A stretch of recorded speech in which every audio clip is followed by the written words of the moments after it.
Hey guys, sa sining nga video, we will learn about the superposition principle kag linearity. So, ang superposition principle is consequence na siya sang linearity. So, if ang imo nga circuit is hindi siya linear, then you cannot apply the superposition principle. So, first let us talk about the superposition principle. Suppose, meron tayo isa ka circuit. Okay, let's say amo na Let's say, are, okay.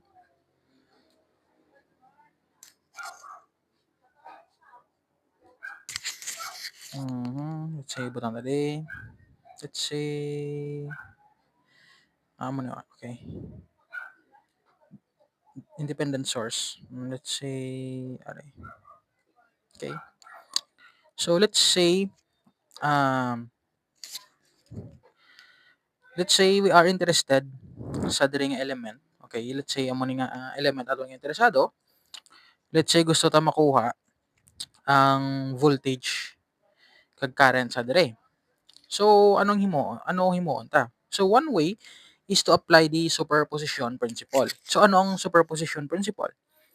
Ang superposition principle naga-state nga ang response sang isa ka circuit is ang is equivalent sang sum sang responses sang ina nga circuit sa individual nga input. So assuming ang aton nga circuit is a linear circuit. So anong ambot silingon sang meaning sina? So for example, i-redraw ta siya liwat.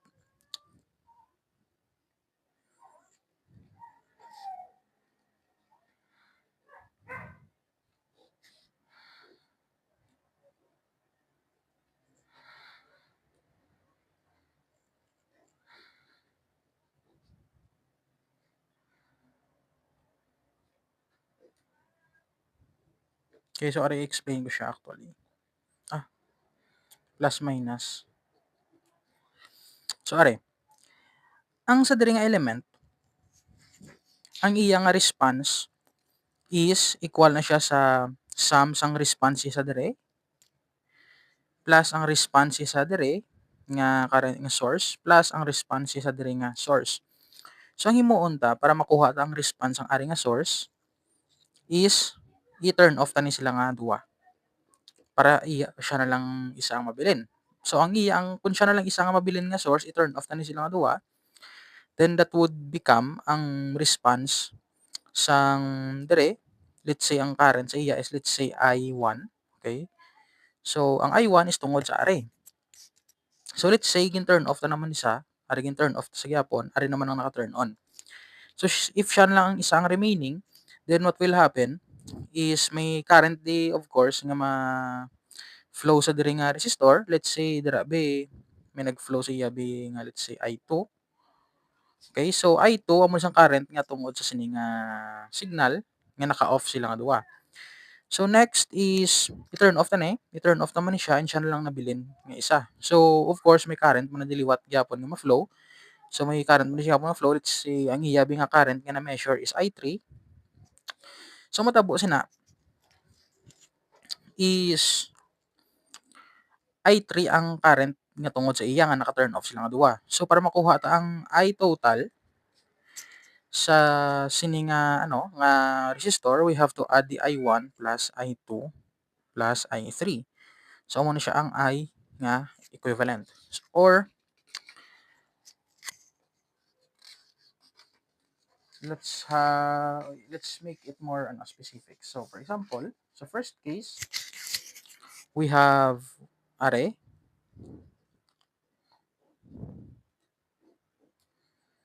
So are ang current source is i-turn off ta siya. So kung i-turn off ta ang aton nga current source, I is equivalent to 0 if i-turn off ta ang current source. So ang 0 nga current, it means nga it is an open circuit. Okay, so since nga open ang circuit, very high resistance, so ang current is 0. So, if i-turn off mo ang current source, then it will become an open circuit. So, it will look like amo ni, nan, and may resistor, nan. And amo ni aton nga resistor of nga interested ka, then so diri naman if V mo is 0, so i-turn off ang ini nga voltage source. So kung i-turn off ng ini nga voltage source, that would become V equals 0. So ang V equals 0, that is a short circuit. Okay, so if V equals 0 short circuit sa, so of course amo ning ya diretso na lang. So diretso, okay, are nga terminal, then gin short circuit sa, okay, si V equals 0, then are. Okay? So sa sini nga case, kagina, ari naka-turn on, sila duwa naka-turn off. So ang I nga malabay sa sini nga resistor will be equal to I1. Okay, so this is the case 1. Sa case 2 naman is naka-turn off sila nga duwa, then ari naka-turn on. So ang matabo is ang voltage source nga i-turn off ta will become a short circuit nga V equals 0. So ari naka-turn on siya.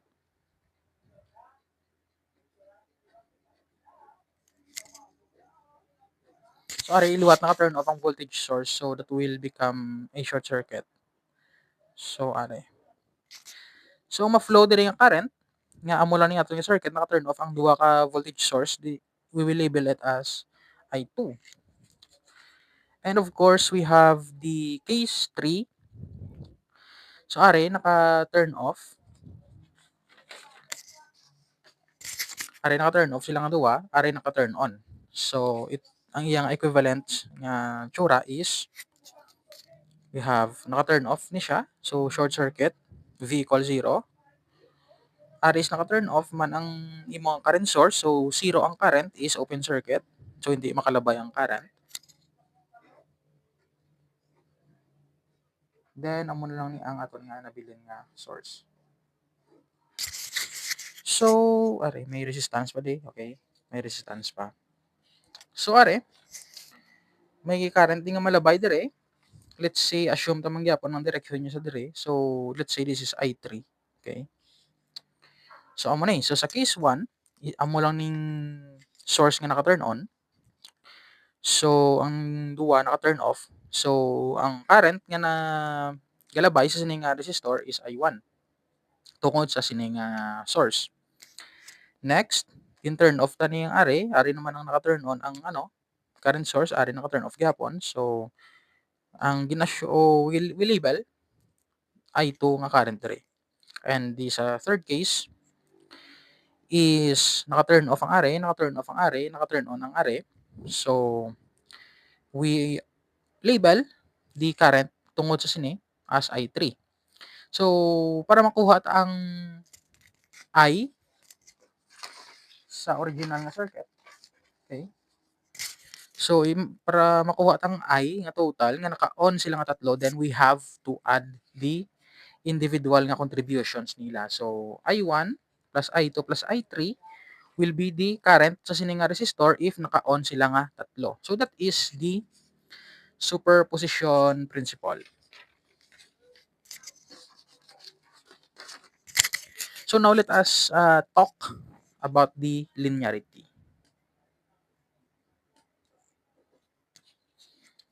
So magambal ka linearity is the relationships ang duwa ka quantities are linear. So for example, we have a resistor. Ang resistor ta has a voltage V if may current nga nagalabay sa iyaw nga I and may siya resistance nga R. So ang relationship of course is through Ohm's law. V equals IR. Okay? So ano ning kakatapos ni?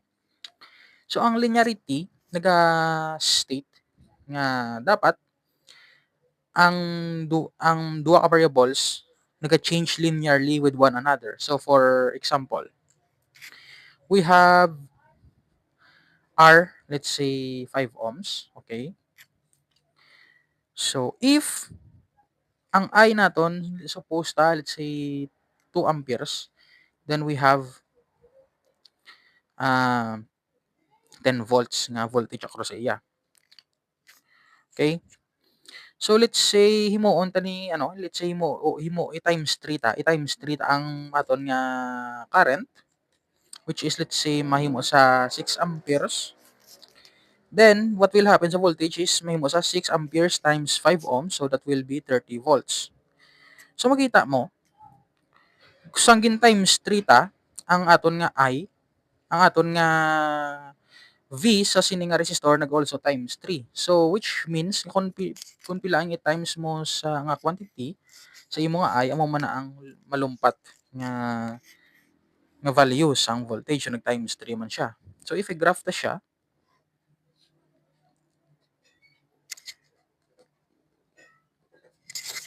so aring ang V, so kung i-graph ta siya, it will look like the straight line ang ilang relationship.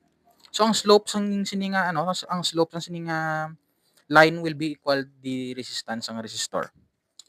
So that is the linearity. So ang element is called a linear nga element if ang relationship sang voltage kag current sa iya is straight line. So pares ni. So kung pilang i-times mo sa I, amo man na ma-times mo sa V or vice versa. So that is the linear nga element. So ang resistor is a linear element. So which means since ang sa resistor may ang V kag I is straight line ang ilang nga relationship, then you can apply sa proposition sa isa ka resistor sa V kag I. So let's say naman ano naman yung about sa power. So power is V times I. Or kung i V times I we have I squared R or V squared over R. So anong matabo ni? So sa dire sa P equals I squared R, kung i-graph mo siya, since this is naka-ratio sa 2, so it will look like something parabola. So ang power will be 4 times if ang I mo mataas by 2 times. So are magamo ni hindi siya linear since ang imo nga power wala siya naga-vary linearly sa imo nga current. Same man sa sa voltage. Since ang P is V squared over R, so are naka-square man ang voltage, so hindi sa linear. So linear lang siya if ang iya nga exponent is 1. So upod sang R. Okay? So are isa to ning iya nga exponent 1 kag 1 kaso galing they both vary nga duwa and are ga-vary man sila. Wherein sa dire naman niya nagavary siya pero ang R is constant. So that is dire lang apply ang linearity nga principle. So go back dali sa sining example. Kagina from the original nga nga circuit, we have are interested sa I sang sining resistor. Then ginhimo ta kagina is gin-turn off ta ang are, or I mean gin-turn on tang are, gin-turn off ta silang duwa. Then we got the I1. Gin-turn off na ni kagang are, then are naman ang naka-turn on. Then we got the I2. And gin-turn on tang are, gin-turn off ta silang duwa. Then we get the I3. So para makuha ta again ang I total sa original nga circuit, we added I1 plus I2 plus I3. So same lang na sa voltage. So voltage sa sinang resistor is V1 plus V2 plus V3. If array is V1, or I mean array. Array. If array is V1, if array is V2, and if array is V3. Okay, so amo ni sa ang relationship nila. So ma-apply ta man ang linearity theorem sa voltage. So how about sa power? So let's say ah, pagka-solve mo di sa aring circuit, so naka-turn off silang duwa, let's say may nakuha ka ding P1. So ang P1 is I1 squared times R. So R ni, let's say R ni yang resistance. Dere, we have turn off silang duwa, rin naka-turn on. We have, let's say, bang nakuha mo din nga power P2, which is I2 squared R. So let's say, ang nakuha mo din naman, nga dire naman is P3, which is I3 squared R. So, paano to kuha ng total power? So, from superposition principle, we can say nga ang total power is P1 plus P2 plus P3. But, the problem, again, is ang power nga nagkakakuha ta sa isa ka resistor is not linear. So, ang power is not a linear quantity since naka-square siya. So, it looks like a parabola. So, kung parabola siya, hindi siya straight line. So, kung nag-times 2 ka sa imo nga I, ang imo nga P nag-times 4. So, hindi siya linear. Wherein diri kaginay, nag-times 3 ka sa I, nag-times 3 man ang V. So, ang power is not a linear nga quantity. So, which means this method is not applicable. Okay? So, hindi na siya pwede sa power. Kay tungod nga mo, again, power is not a linear nga quantity since wala siya nag-vary linearly or ang iyang graph is not a straight line with voltage kag current. So, that is why hindi ni siya pwedeng ini nga method. So, anong pwede mo nga himuon? So, pwede mo nga himuon is kuha mo dani ang total nga current, which is ang are, and or pwede mo makuha ng total nga voltage are. So, nakuha mo na ang total nga I, which is I1, I2, I3. Nakuha mo naman ang total nga V, V1, V2, V3. So, pwede ka na nga ang power total is V nga equivalent times I nga equivalent or V squared over R or I squared R. So, ang ginhimo tadi is first kuha ta na ang total nga I kag V. Okay? Gin-add ta ni sila then amo na pagkuha ta sang power. So, individual nga power sa dire is not applicable since it is not a linear nga quantity as we have discussed.